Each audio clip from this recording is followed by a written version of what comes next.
Today's reading comes from Mark chapter 13 verses 35 to 37. It discusses the end of time and how we need to be prepared.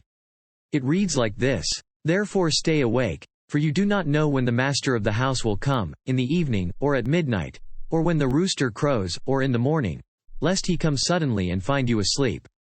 And what I say to you I say to all, stay awake."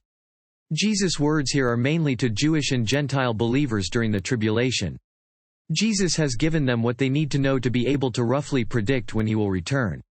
Starting from the moment the Antichrist arranges a treaty between Israel and its enemies, they have 7 years.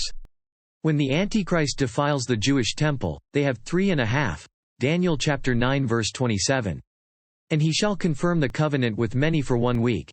And in the midst of the week he shall cause the sacrifice and the oblation to cease, and for the overspreading of abominations he shall make it desolate, even until the consummation, and that determined shall be poured upon the desolate." Throughout those years, life on earth will get very hard.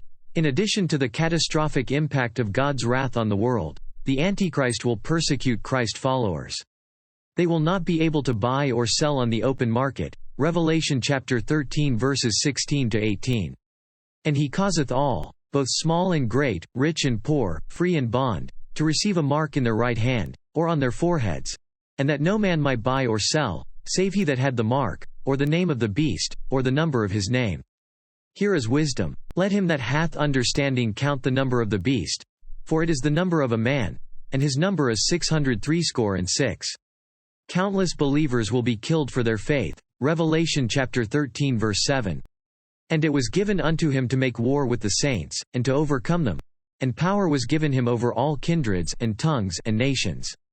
Revelation chapter 17 verses 5 to 7. "And on her forehead a mysterious name was written, Babylon the Great, the mother of prostitutes and of the abominations of the earth. I could see that the woman was drunk with the blood of the saints and witnesses for Jesus. And I was utterly amazed at the sight of her. 'Why are you so amazed?' said the angel.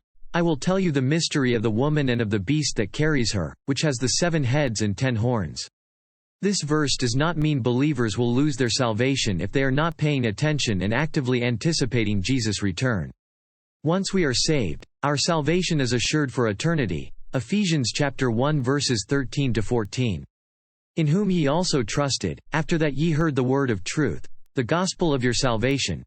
In whom also after that ye believed, ye were sealed with that Holy Spirit of promise, which is the earnest of our inheritance until the redemption of the purchased possession, unto the praise of his glory. And salvation is never earned or kept by works." Ephesians chapter 2 verses 8 to 9. "For it is by grace you have been saved, through faith. And this is not from yourselves, it is the gift of God, not by works, so that no one can boast. Stay awake my friends, for the Lord is near."